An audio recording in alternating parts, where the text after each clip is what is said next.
fiesta. Mga ginigili kong kapatid, kailan nyo pwedeng sabihin, Lord, pwede na akong mamatay. Pwede mo na akong kunin. Can you say it now? Lord, pwede na akong mamatay.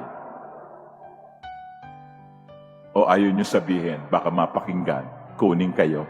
No? The gospel, the long gospel, no, tells us of two people, old people. One is Simeon, the other is Anna.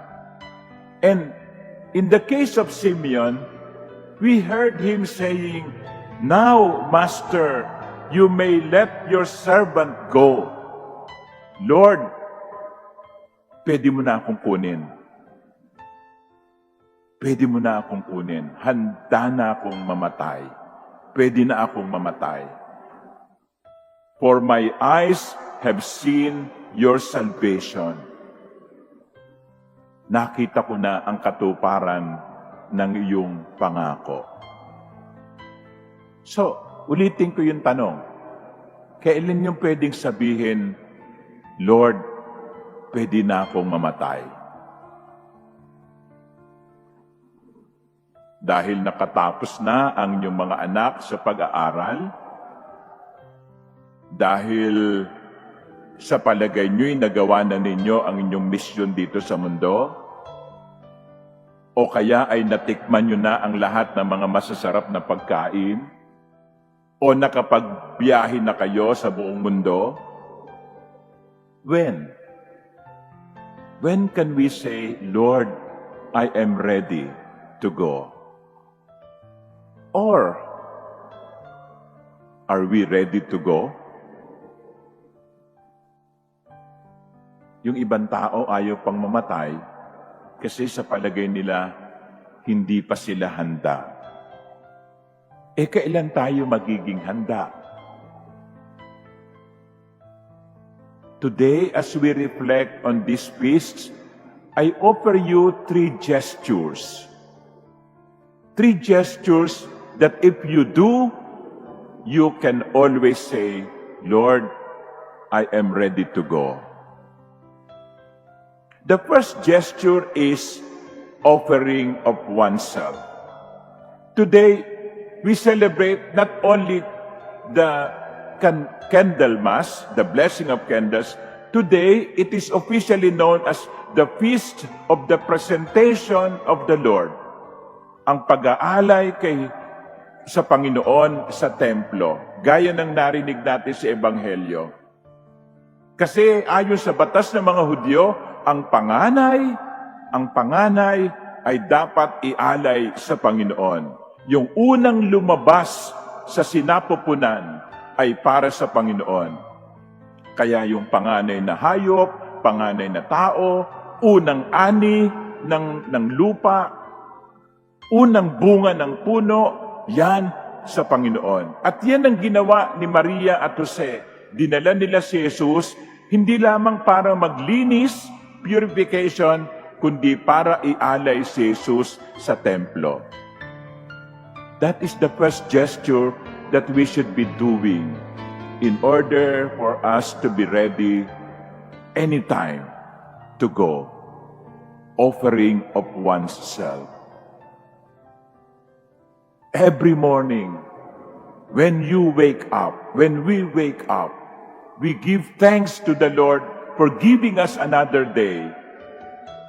And next to that thanksgiving must be always saying, Lord, everything that I have, I offer to you. All that I have, all that I have, all that I am, I offer to you. That is the first gesture, ang pag-aalay ng sarili sa Panginoon. Ang lahat para sa Panginoon. The second gesture connected with our feast day today is carrying candle. Unfortunately, many of you are not bringing their candles today. But carrying candle, can mean also figuratively. Anong ibig sabihin? Yung magdala ka ng ng kandilang may sindi. May sindi. May liwanag. Kasi useless ang candle kung walang sindi. Yung iba sa atin, bumibili ng mga magagandang candles Available yan sa mga mall. Anong gagawin? I-display ang candles sa mga tables. I-display ang candles sa mga cabinet. Anong gagawin? Wala, naka-display lang. Hindi naman sinisindihan. Useless yun. Candles are meant to be lit because candles are meant to give light. So when we carry candles that are lit, then we become source of light. Tayo ang nagbibigay liwanag. Yun ang pangalawang gesture, ang maging pinagmumulan ng liwanag. Ako at kayo dapat ay nagdadala ng liwanag sa dilim. Hindi yung maliwanag, pag dumating tayo, dumidilim. May mga ganun tao Pag nakikita mo, napupundi ka. Hindi. Ang tunay na alagad ni Jesus, kung saan magpunta, nagdudulot ng liwanag. Nagdudulot ng kaliwanagan. Nagdudulot ng katotohanan. Tagapagdala ng mabuting balita. At hindi ng fake news. Kaya kapag nagkakalat kayo ng chismis, lalo na kung hindi totoo, hindi kayo nagdadala ng liwanag.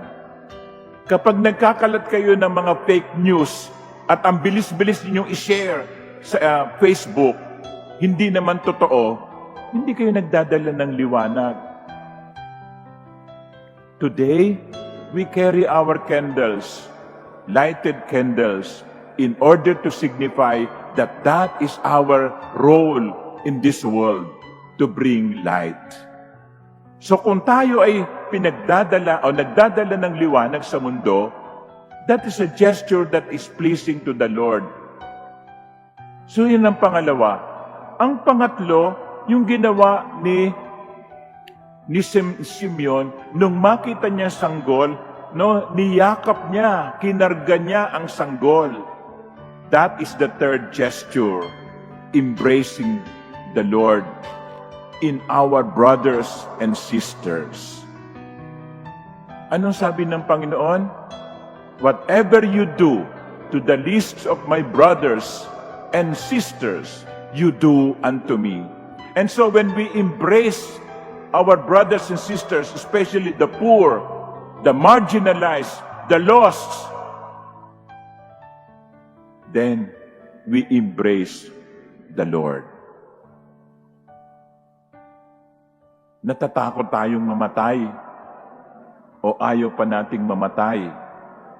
Hindi naman natin yan mapipigilan Pag oras mo na. Ngayon, kailan natin masasabi sa Panginoon, Lord, pwede mo na akong kunin? Kung nagagawa natin araw-araw ang tatlong gestures. Offering of oneself, being source of light, and embracing our fellow men and women. Pagdasal natin ang bawat isa. Hindi natin alam kung kailan tayo kukunin ng Diyos. Maaring ngayon, maaring bukas, sa makalawa, 20 years from now, maybe we do not know. But if our lives are constant offering to the Lord, when we become source of light and we embrace our fellow men and women with love, with charity, with mercy, with compassion, then anytime we are ready to go. And like Simeon, we can always say, "Take me, Lord." Amen.